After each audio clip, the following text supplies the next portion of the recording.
guys, welcome back to Kenny and Friends.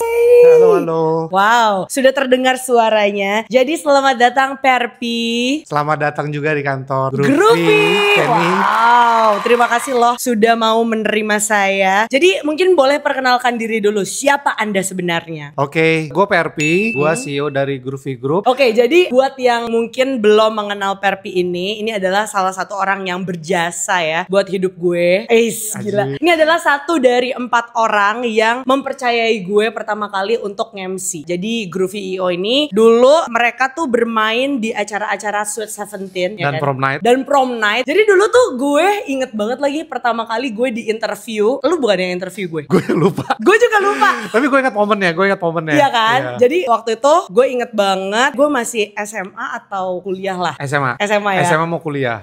Nah terus gue kayak terima BBM. Zaman itu masih Iya, BBM. iya. Dicari MC cewek umur berapa gitu kan. Audisi atau interview ada di Pluit Village. Tepatnya di restoran di sebuah pom bensin di depan restorannya udah gak ada. Udah gak ada tuh semuanya ya kan. Terus udah gue dateng ke sana. Terus gue di interview sama gak tahu siapa gitu kan. Ditanya-tanya experience-nya bla bla bla bla bla. Dan gue tidak keterima langsung jadi MC. Waktu itu gue inget banget jadi Usher. Oh my god. Kita tuh udah lupa karena udah 15 tahun lalu. 15 tahun lalu, oh my god. Dan gue inget banget dulu gaji Usher itu 50.000 atau 100.000. Kalau gak salah 100 sampai 150.000. Lu jangan naik-naikin dong.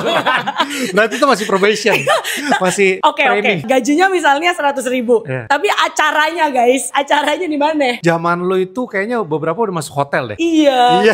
Rumah gue di Tangerang loh. Iya, dan lu naik motor. Iya, Motor sedih banget. depannya S. Scoopy ya. Hebat sih, dia dulu hebat banget. Iya kan? Motornya tuh sampai udah gak kuat, tolong saya mau istirahat. Iya kan, ya motornya ampun. udah Tapi itu babak belur. perjalanan. Tapi thank you loh Pep. Gara-gara itu saya menjadi saya sekarang ya kan. Gila. Our pleasure sih. Gue juga senang Kenny berkibar. Yes, Jadi di bendera tahun kali lah gue. 2012an tuh udah denger lu mengudara di Prambors. Bener ya? Bener. Jadi kayak anjir, ini dulu pernah jadi bagian dari Groovy lo. Jadi gue juga seneng. Dan 15 tahun kemudian, gila gue lihat kantor Groovy 5 lantai di pusat Jakarta. Wah gila Amin. sih. Boleh gak sih diceritain dulu perjalanan Groovy mungkin kayak dari 4 orang ini. Mungkin secara singkat aja ya. Karena kan mungkin lo udah ada company profile sendiri, bisa dilihat www.groovyo.com ya kan. Thank you. Gimana perjalanannya? Perjalanannya dimulai di 2007. Adek gue Sweet 17 gak punya dana. Di situ gue dibantu teman-teman yang sekarang jadi foundernya Groovy. Dari yang tadinya mulai Jojo akhirnya jadi semi serius karena kuliah butuh uang jajan. Betul. Ternyata lumayan. Jadi habis kuliah gue tanya ke yang lain mau nggak fokus di sini. Jadi kita mulai serius sejak 2010. Nah itu titik-titik mulai interview lu. Jadi lu juga ada di milestone itu. Wow, gue tuh inget banget dulu kantor pertama Groovy itu di rumah lo. Dan gue selalu ngobrol sama bokap lo. Karena gue kan dulu anak kuliahan ya. Jadi kalau misalnya ke rumah lo tuh selalu ada makanan. Kasian dia jauh-jauh. Jadi kayak ngobrol sama bokap lo tuh selalu dikasih makanan di bawah situ. Bersama anjing lo ya kan. Terus pernah suatu kali kalau lu ingat bapak gue kasian lihat motor lu terus dicuciin. Ya ampun om, ya ampun. Enggak, soalnya anak-anak kuliah yang lain tuh masih bisa tuh ke mall apa tuh? CP. Enggak, deket rumah lu. Kan mall kali tuh area makan. Ya apalah gitu Lu kan. liatnya udah kayak mall. Masih bisa jajan-jajan gitu. Gue kayak enggak, gue di sini aja soalnya makannya gratis ya kan. Terus pada latihan-latihan DJ. Bersila dulu kan, gak ada kursi. Kan, zaman-zaman itu oh my god. Anyway, yang pengen gue tanyain adalah setelah 15 tahun gitu kan. Sekarang bahkan udah gak pegang Sweet 17 lagi ya Pep? Masih ada beberapa klien loyal. Jadi misalnya adeknya itu masih kita pegang. Coy, udah gak adeknya lagi lah. Sekarang mungkin udah anaknya guys. Jadi gini, ada satu sekolah contohnya Cikal, itu gak tahu kenapa masih mau kita jadi IO-nya untuk promnya. Nah, nanti siapa ya jadi Sweet 17-nya gitu. Pernah juga klien corporate kita anaknya ulang tahun pakai kita juga. Jadi dibilang nggak sama sekali nggak, tapi udah nggak fokus ke sana marketnya. Jadi perjalanan Groovy EO pun sekarang sudah sangat jauh. Amin lah. Tapi sekarang fokusnya lebih kemana? Jadi sejak 2015 kita fokus ke corporate, dan puji Tuhan udah bukan corporate lagi tapi ada government, international organization. Jadi udah bukan ke personal aja, bukan corporate aja tapi juga organisasi. Wow, oke, mungkin boleh diceritain beberapa event karena last sebelum lu liburan ke Cina ya. Itu gue tuh sempat lihat post lo yang lo handle satu acara yang membagongkan itu sampai lo tuh rugi puluhan juta, dan itu menurut gue sangat-sangat membanggakan gitu loh buat seorang IO dan seorang founder sama sampai bisa tanggung jawab seperti itu. Dan gue rasa itu adalah value yang lu punya dan orang mempercaya lu sampai sekarang. Ya jadi thank you juga udah notice postannya. Itu salah satu cerita lah. Jadi tim marketing tuh lagi campaign cerita yang ada value-nya. Nah itu yang gue angkat. Itu terjadi 2019. Singkat cerita kliennya masih jalan sampai ini. Jadi klien terloyal kita sampai hari ini. Wow. Bener-bener udah gak pernah pindah walaupun menurut tradisi perusahaan Jepang 3 kali pakai tuh harus rotasi. Nah ini udah Juli tuh nanti yang ke-13. Wow. Itu a very good story buat gue pribadi karena gue yang pegang eventnya. Jadi sampai sekarang juga kontaknya ke gue pribadi. Gitu. Jadi singkat cerita eventnya berjalan dengan baik, tapi ada bagian yang kita harus manage audiensnya untuk kembali ke bandara. Ini kejadiannya tuh di Indonesia berarti? Iya, eventnya di ISBSD. Eventnya 1 hari, perusahaan Jepang di bidang pendidikan. Kita handle 1.000 ibu-ibu, jadi semua ibu-ibu. Wow. Dan mereka adalah orang Jepang atau orang kalau Indonesia? audiensnya orang Indonesia, tapi speakersnya top-topnya semua orang Jepang. Jadi culture Jepang diimplement ke ibu-ibu orang Indonesia ini. Acara berjalan dengan baik, bahkan waktu itu ada pisah sambut sama CEO lama ke CEO baru itu nangis-nangisan lah. Jadi it's a very success. Kita pertama sama mereka. Udah waktunya pulang, ada PIC bus masing-masing, ibu-ibu udah naik bus, dari 4 bus, 3 bus sampai 1 bus tidak. Nah, jadi kita lagi makan nih, kan capek ya, abis GR, kumpul pagi. Gue masih berasa lagi tuh kayak capek-capek. Terus kita lagi bener-bener kumpul nih di Aeon waktu itu. Masih gak sih evaluasi masih, gitu? Nah itu lagi evaluasi sambil makan karena itu milestone lah. Itu milestone di 2019. Ditelepon gue, busnya gak sampai kok. Oh my god. Dan pas gue lihat jam, ini mah udah pada flight harusnya. Iya. Akhirnya makan gak selesai. Gue dan beberapa orang, Bob, Semi yang gue ingat ngacir ke bandara. Nah di situ kita disikat sama ibu-ibu itu. Wow. Tapi udah ada plan B, jadi kita langsung cariin hotel. Kita juga atur supaya bus bisa jemput mereka besok pagi untuk flight pulang. Kalau pesawat itu mereka beli sendiri-sendiri. Kita pikir ya pokoknya kita atur dulu supaya mereka safe. Tapi jackpot berikutnya adalah saat kita dipanggil sama perusahaannya menyatakan kalau semua biaya ini kita potong dari pelunasan kamu. Boleh tahu gak berapa kerugian yang harus kalian tanggung? In persen ya. Jadi total nilainya X itu totalnya 15%. Ih pengen tahu banget nilainya. Ya bodo amat kan gak tahu gue siapa. Oh gitu. Kalau nggak salah orang Jepang itu juga kagak ngerti nih podcast kita. Kalau nggak salah itu nilai eventnya 400-an juta. Total dipotongnya 33-an juta. Uang kecil lah. Iya, tapi waktu itu kayak lu gimana sih udah disidang, lu dipotong juga gitu. Tapi mungkin yang paling lebih takutnya adalah kepercayaan itu sih. Karena kepercayaan itu yang paling gak bisa dibeli sama duit.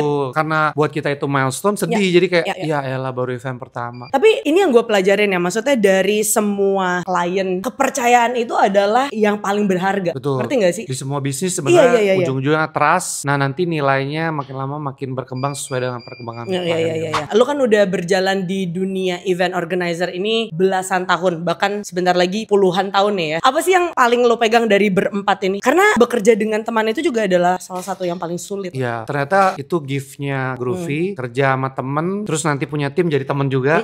Yang pertama dari awal aturannya harus jelas. Jadi siapa yang lead, berapa persen sahamnya, bagi tugasnya gimana, dan sebagai leader harus jadi role model sih. Jadi ya juga jangan taking for granted. Terus jangan misalnya lu set disiplin, tapi lu gak disiplin ya kan susah. Berarti lu dengan statement barusan lu udah menjadi role model nih. Gue gak tahu sih.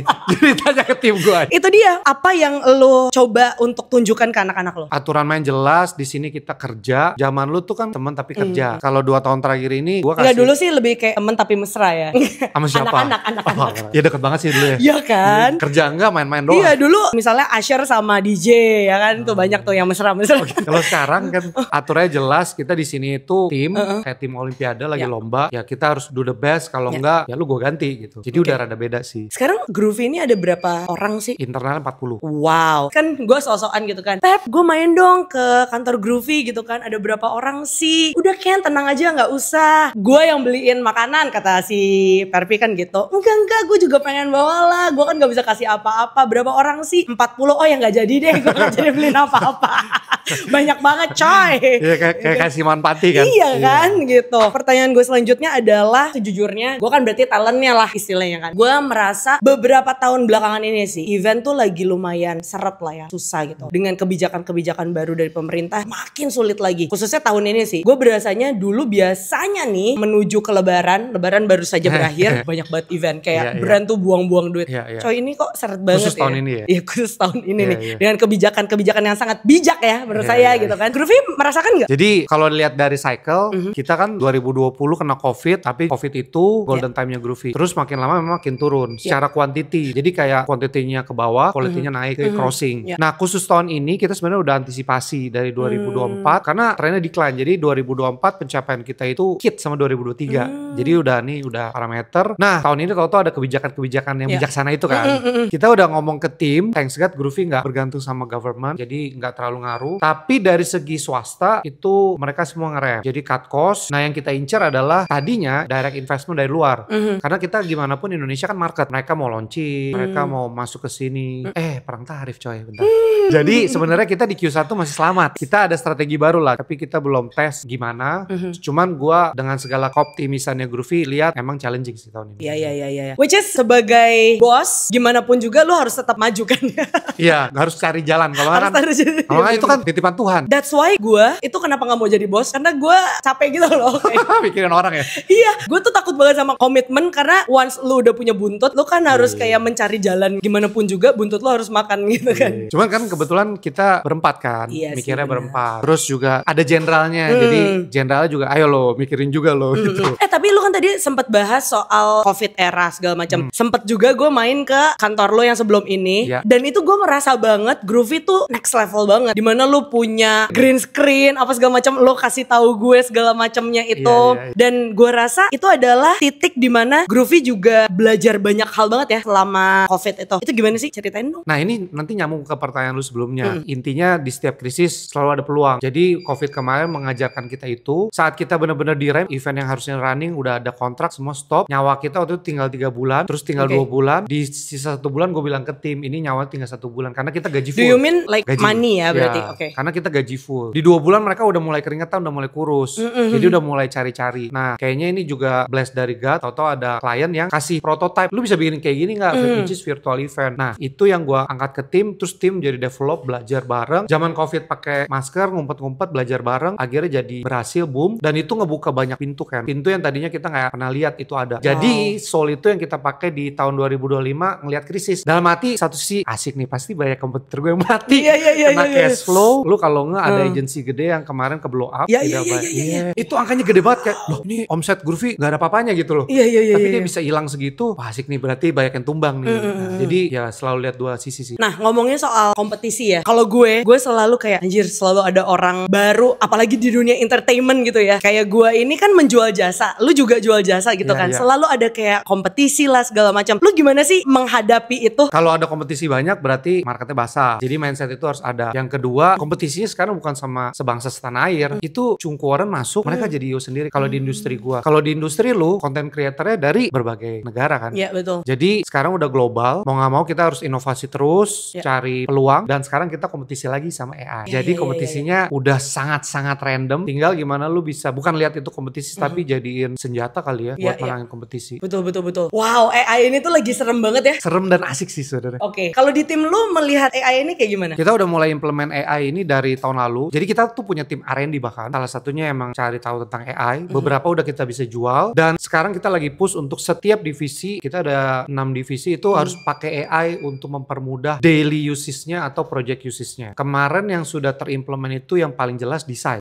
Itu jadi sangat-sangat cepat. Jadi klien juga senang, tim gue juga efisien. Tapi bentar lagi lu bakal nggak pakai desainer dong? Pakai, tetap. Kan nggak bisa kan kalau event custom. Iya benar sih. Terus dari ini kita mau another level sih. Kita mau jadiin AI sebuah sosok. Jadi nggak cuma jadi tools tapi jadi sosok. Event impian yang pengen banget lo handle atau klien mungkin? Kalau event ya karena kita udah 15 tahun jadi ya lu kan tahu kan rada flat lah ya. Jadi yang penting nggak rugi, untung ya.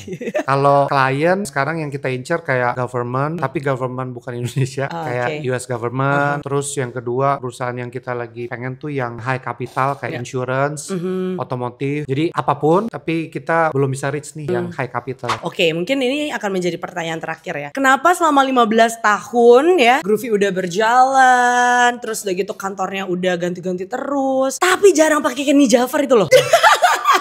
Tapi tiap tahun ada nggak? Belum tentu loh. Ada tiap tahun. Masa? Ada. 2024 kapan tuh? Gue gak tahu sih. Ya kan? Coba tolong dikasih tahu ke Kenny. Jadi Groovy and ini, friends. nah tadi ngaruh ke jawaban gue sebelumnya. Groovy ini kita udah mapping bertahun-tahun. Itu range budgetnya beneran. Karena kita tailor made, jadi klien butuh event kita baru buatin. Nah budgetnya tuh rata-rata tuh di situ tuh. Oke. Jadi nyari MC-nya juga yang di situ. Gue gak bohong. Beneran nih. Range MC-nya tuh gak kejar ke Kenny. Ya ampun. Jadi setelah ini kita bisa lah ya. Bisa dong. Bisa ya. Ini ngajak salaman nih. Iya, ini ngajak salaman. Doain Bener ya. High capital ya doain. Coba ya. Bener ya. Dengan salamanan ini kita bikin kontrak berapa kali nih?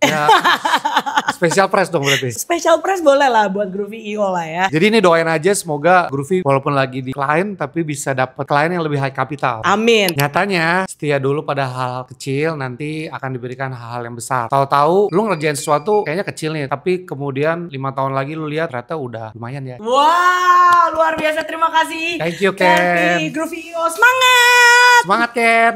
Special price.